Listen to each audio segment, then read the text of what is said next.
are the descendants of 40 million people. A nation founded by immigrants Who left other countries to come here to the United States to build a new life. A time marked by change. We will build the wall and Mexico will pay for the wall. A people grappling with uncertainty. The people united will never be defeated.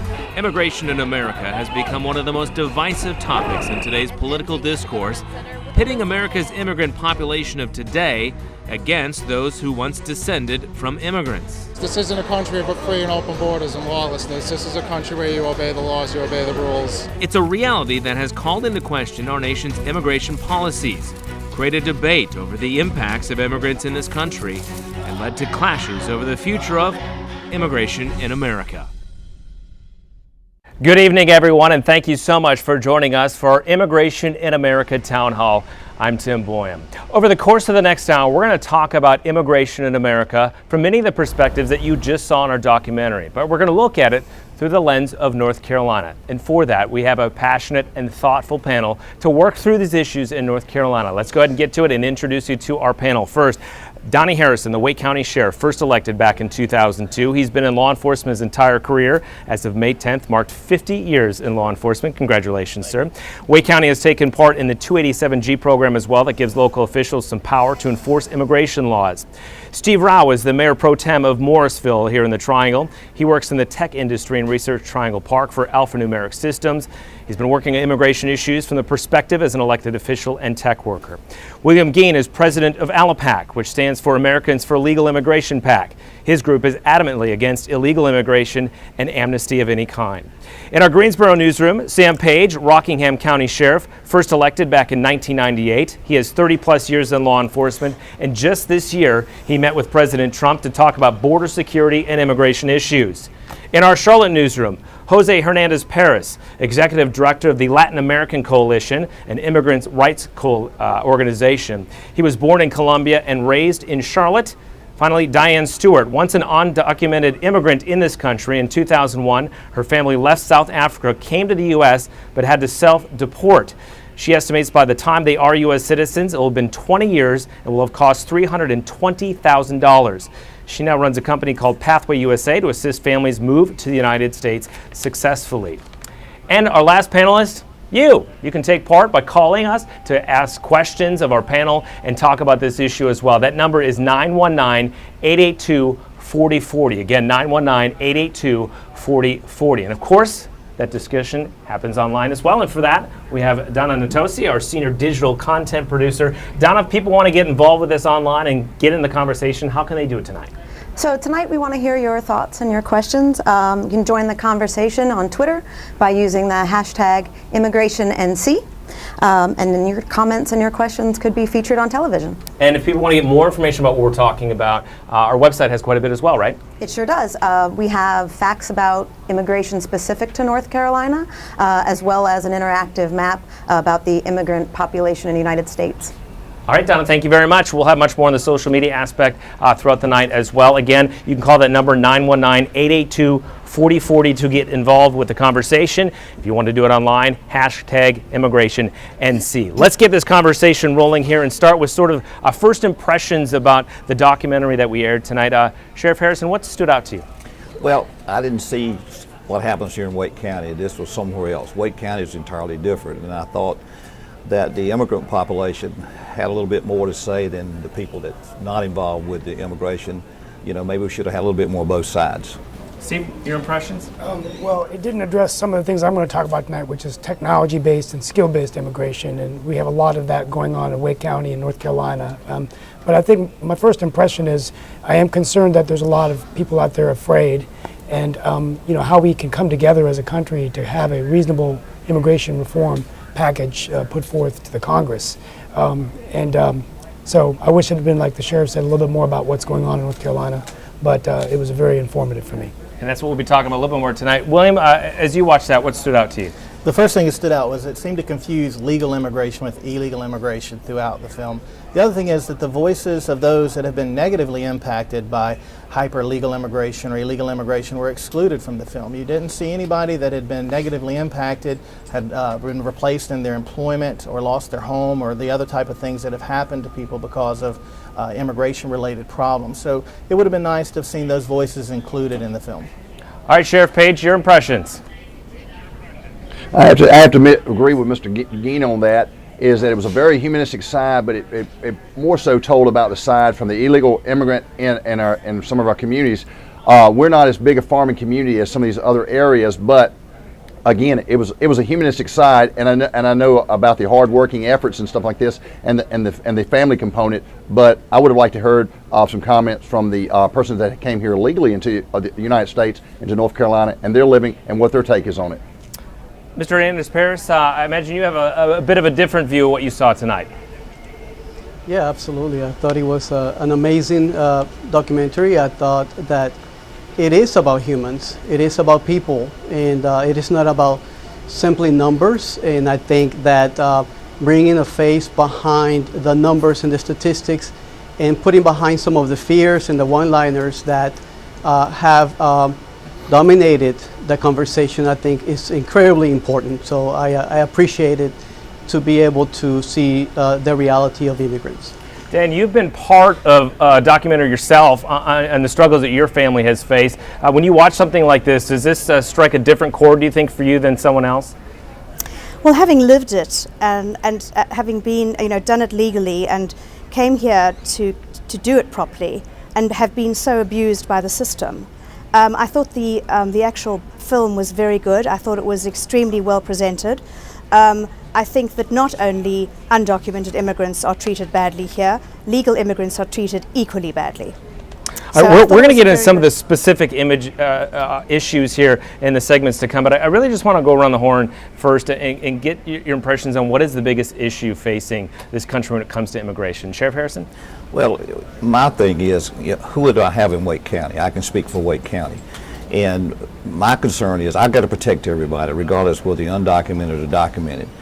My biggest thing is I want to know who I have in this county. And that's the reason we went to the 280 SMG program. We had people in our jail that we didn't have a clue who they were. They were giving us different names and so forth. Give you one example, we had one of the people we caught recently give us a false name, but when he went through the 280 SMG program, he was wanted for child molestation and rape and several other things. If we'd have let him back out on the street under the name that he was in, what could have happened? Who would have got the blame for it? Me. Steve?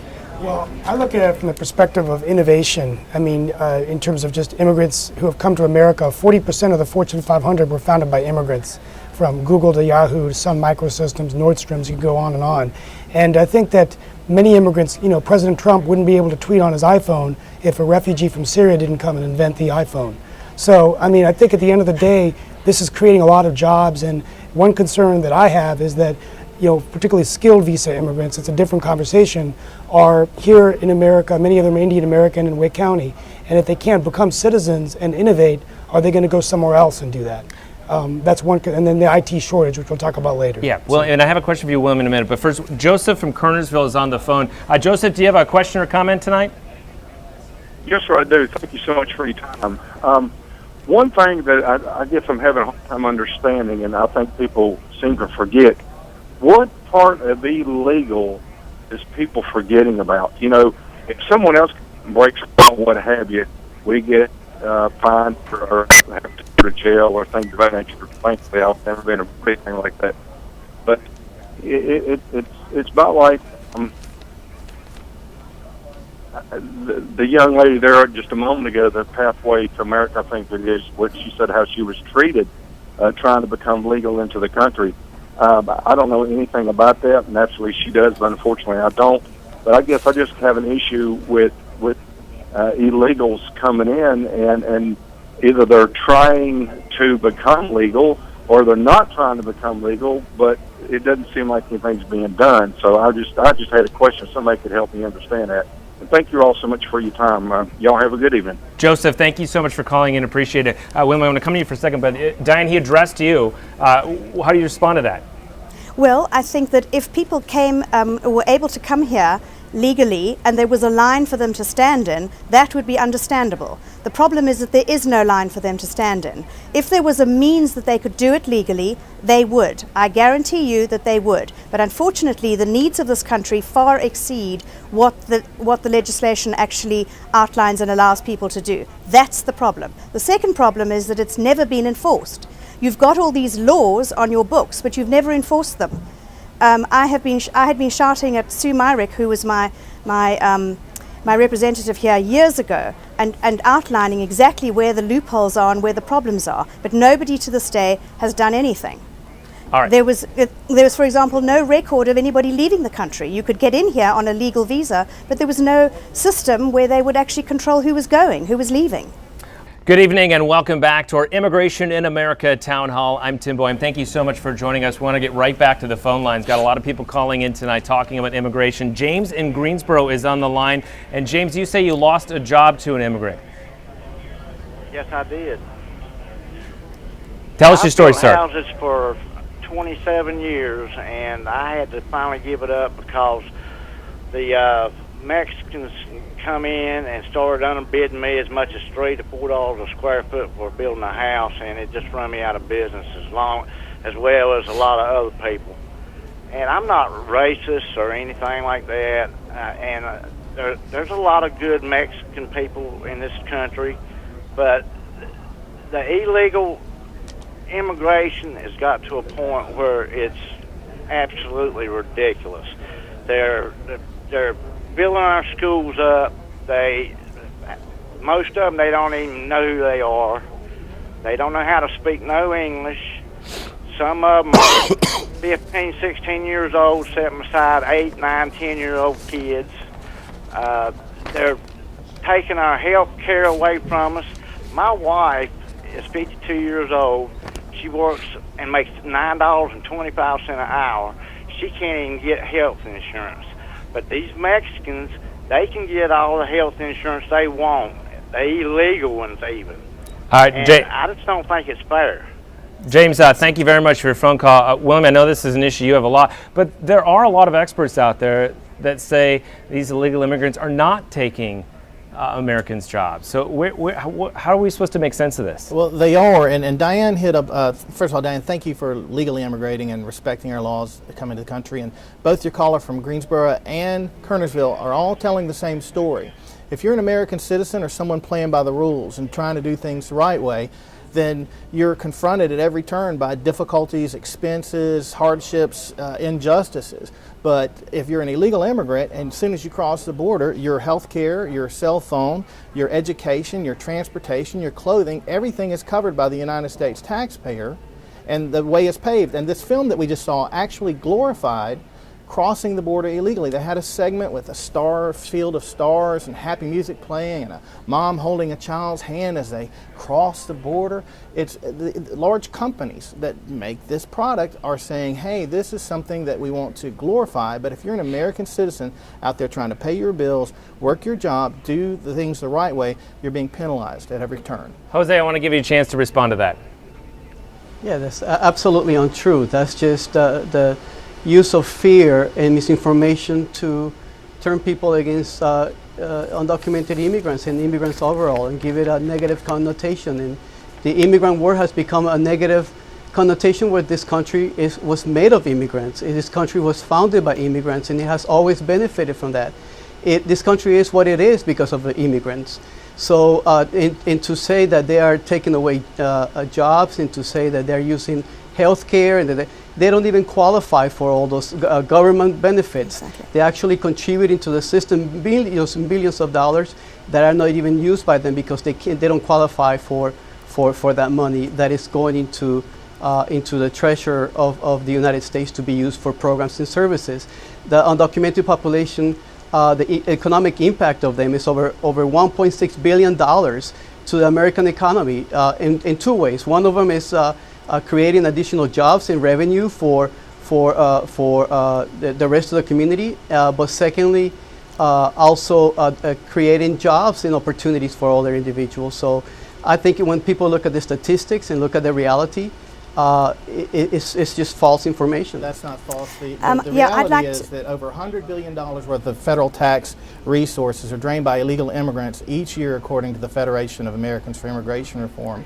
And you just heard from a gentleman in Greensboro, North Carolina, who lost his job. For 10 years now, my phone has rung off the hook with people who had landscaping companies, roofing companies, construction companies, jobs that used to pay decent living wages for American citizens that have been put out of business because they cannot compete with companies that are unscrupulous with their hiring practices and that are violating our immigration laws to make more money. What would you say to the man from Greensboro that called that lost his construction business because he can't compete with illegal labor? Diane, I know you wanted to chime in, so go ahead and answer that. Yeah, well, first of all, I'd like to just underline the fact that Jose said that undocumented immigrants do not qualify for anything, and that is absolutely true. As a legal immigrant, I struggled to get health care for the first 10 years that I lived in the United States. So undocumented immigrants are definitely not getting health care. What they are getting is support for their US-born children. In the United States, you have in your constitution, any child or any baby that's born on this soil automatically gets US citizenship. You are the only country in the world that allows that. You cannot have it both ways. If a child is born here and the parents are unable to provide for it, they qualify for benefits. So unless you change your constitution, you're going to have to put up with the fact that children that are born in America are going to get benefits through their undocumented immigrant parents. So that's the first point that I want to make. Go ahead. The second thing is that I'm sorry, I've lost my train of thought now. That's okay. We'll come back to you. Save it for the next one. Go ahead, Sharon. People losing jobs. People losing jobs is what I wanted to say. The poor man that lost his job in Greensboro, I'm in Greensboro, I really feel for him because I think that is most unfortunate. But if the undocumented immigrant could have come here legally, he would have been had to play by the rules. Because he came here in an undocumented capacity, nobody knows where he is, who he is, and what business he's doing. And so if you were going to enforce your laws and you were going to provide a way for him to come here if you needed his skill, like the way Canada and Australia and England and New Zealand get immigrants, they ask for immigrants that they need. They don't just take anybody from anywhere. So if you had a system that actually worked, then you wouldn't have Americans be negatively impacted by it. I think most of the panel would agree with that. It's a matter of how we get there. Real quick, that's what I was going to say. That's where we're lacking, is people's coming in here. A lot of people that I talk to in these forums that I go to, they don't want to be legal, and I don't understand that part of it. We wouldn't have a problem. I wouldn't have a problem. You know, we have good people in this country. I will say most of our dope is coming from Mexico. But if they're coming here, and I agree with what she said, if there was a better system that we could get people here, but also we do have a system for the farmers, and a lot of them don't even want to follow that. So that's where my problem comes in. I'm happy if I know who I've got in my county. I'm gonna protect them either way. But she's exactly right. There's not a good system, and it should be a good system. But then on the other hand, these people that don't want to get the citizenship, what do you do with those? Well, I think the point is we got a diverse group of immigrants coming here, and I'm sure, Steve, that's the point you want to make.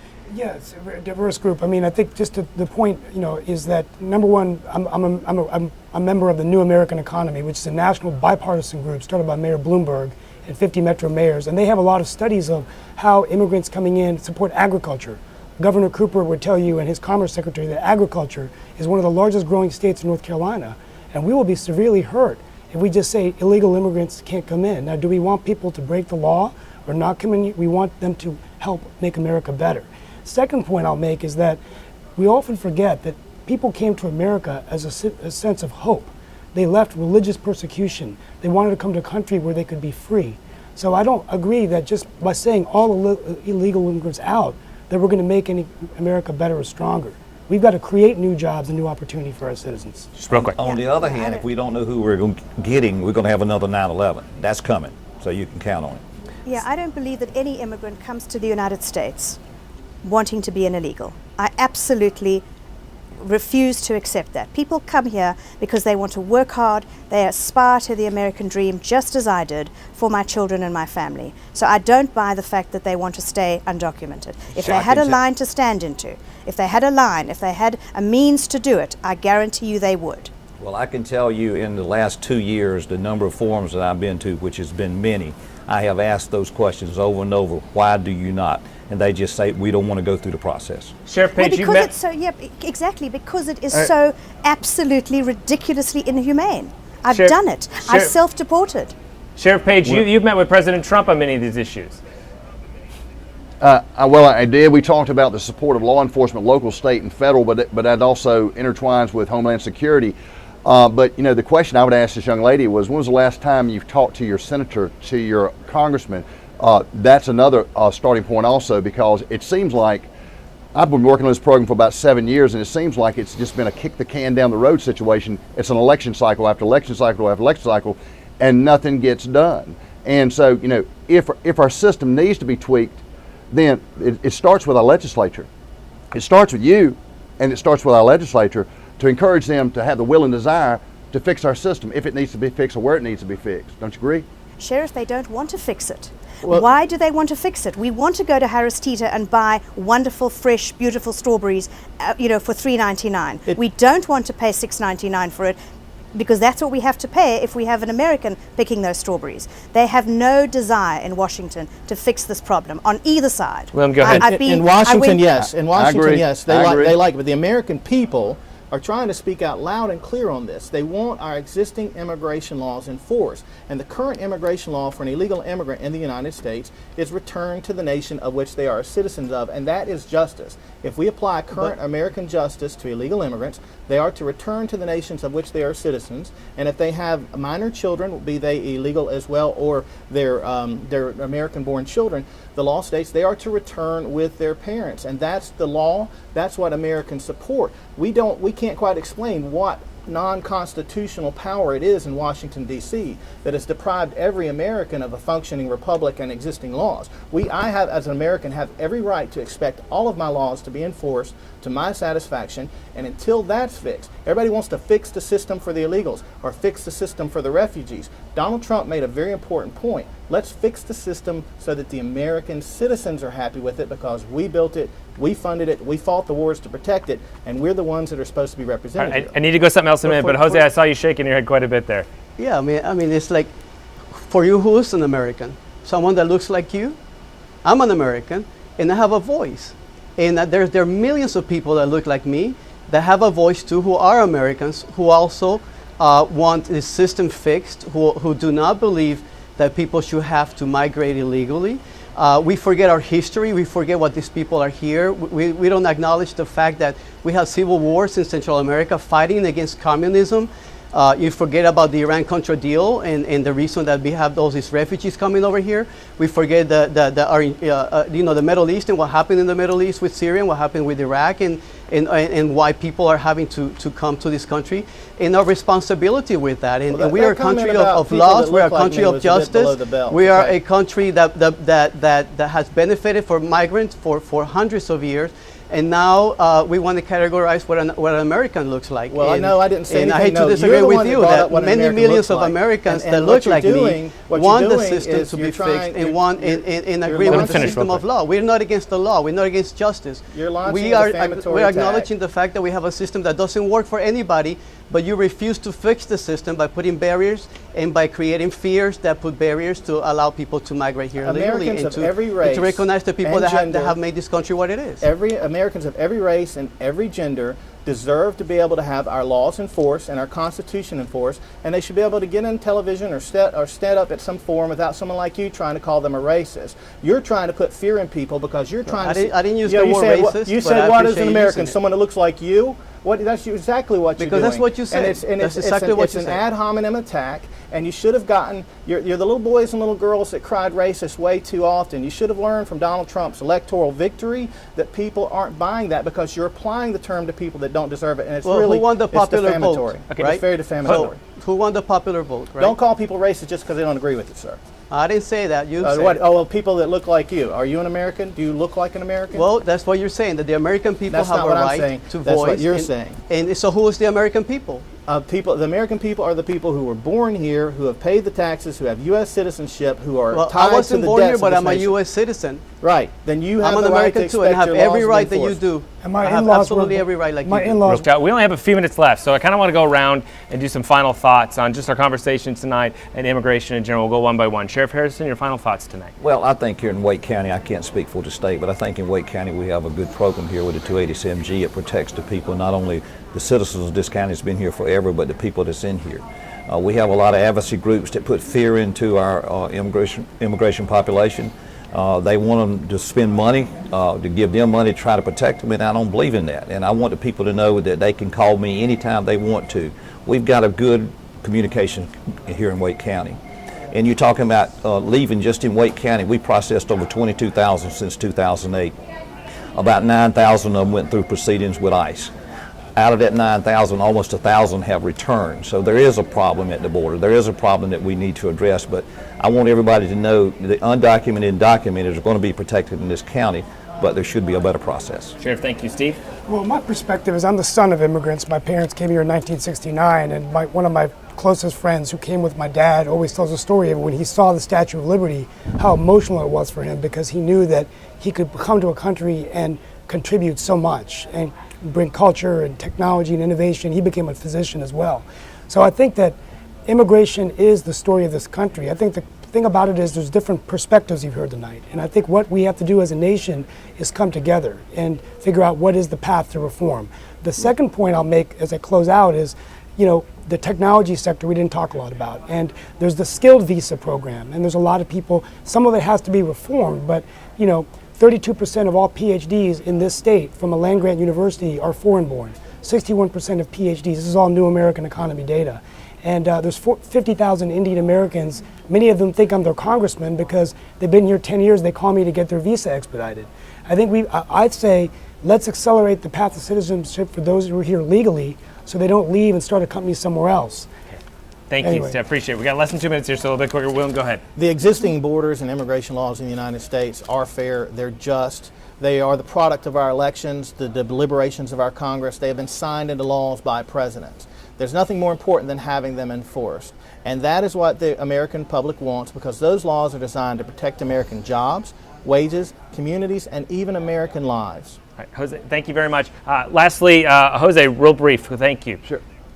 Yeah, well, I think there's a lot of things that have been repeated over and over, like, for example, draining the system using healthcare that are not based on the reality, on the statistics. And I hope people who believe in justice, people who believe in the reality of immigrants, in the reality of America, look up the statistics and realize that immigrants create jobs. They don't take away jobs. That a 287G program does not make us safer. It actually is diverting resources that could be used to target real criminals into targeting families of immigrant families. So all they're doing is working hard for this country to make the country what it is today. Jose, thank you so much. Diane, Sheriff Page, I'm sorry we've run out of time, but thank you so much for your thoughts tonight. Thanks to our entire panel. Thanks to those of you online, and thanks for the phone calls as well. Thank you so much for watching our documentary as well as this town hall. We leave you tonight with some final images and sounds from immigration in America. It's not just about arresting the person, it is about creating fear in the community and scaring and really terrorizing these communities. Because of the climate and the pulse of the community and the fear that exists, I did send a directive out. We are not doing checkpoints. The fear in our community, the fear in our kids, for me the fear as a business owner is still there. Nothing has changed. We cannot grow and succeed if our lives are being broken. I don't believe you know what it's like to wake up for school and feel unfocused because fear is eating up your insides. They're saying that we're involved in roundups, we're involved in enforcement outside of our facilities. Absolutely not. We have to know who's coming in our facilities, who's in our community. They may be on the terrorist watch list. There are people that are living in fear of losing their homes, their families, everything that they've worked for. This is unconstitutional, what they're trying to do here, and not just the undocumented community here, but I know everybody that believes in justice and freedom and, the American way of life. They're not going to let this happen. got to stand for the liberty within our boundaries. Boundaries are a good thing. For all those that don't know, we pay taxes too. People look to America as a salvation, as a place they can feel safe. Give them that chance. Don't close the door in their face. We want to preserve this country so it continues to be a beacon of hope and freedom and liberty so people can come here.